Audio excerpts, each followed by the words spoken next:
আসসালামু আলাইকুম সবাইকে। যেহেতু পরশু কুরবানির ঈদ, তো আজকে আমি বের হয়ে গেছি আমার নানি বাড়ির উদ্দেশ্যে। কারণ এবার কুরবানির ঈদটা আমি আমার নানি বাড়িতেই করব। তো আমার নানি বাড়ি আমার বাসা থেকে বেশি দূরে না, যেতে মাত্র 1 ঘন্টা সময় লাগে। আমার নানি বাড়ি হচ্ছে তালমা থেকে একটু ভিতরে। তো দুপুর টাইমে আমি, আমার আম্মু আর আমার ছোটো ভাই রওনা হয়ে গিয়েছিলাম। আর যেহেতু আমার নানি বাড়ি গ্রামে, তো এখানে ছোট ছোট ভিডিও করে নিচ্ছিলাম, আমি একটু একটু করে ক্লিপ নিয়ে নিয়েছি। নদীর সাইড, এটা হচ্ছে আমাদের কুমার নদ। তো পাশ দিয়ে যাওয়ার সময় এই সুন্দর দৃশ্যগুলো মনে হলো ক্লিপ নেওয়ার দরকার, এই জন্য নিয়ে নিলাম। তো এখানে আমি আবার আম্মুর সঙ্গে অনেক ফানও করছিলাম, আম্মুর ছবিও নিয়ে নিয়েছি। তো বাজারে চলে এসেছি। এখানে স্থানীয় গ্রামীরা এখানে বাজারই বলে। তো এই তো চলে এসেছি আমাদের বাড়িতে। আর এই পাশে হচ্ছে আমার নানিদের এটা বাগান, অনেক বড় বাড়ি।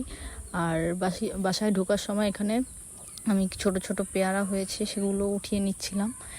আর এই তো এই যে আমার নানি বাড়ি। তো আজকে এই পর্যন্তই, আল্লাহ হাফেজ।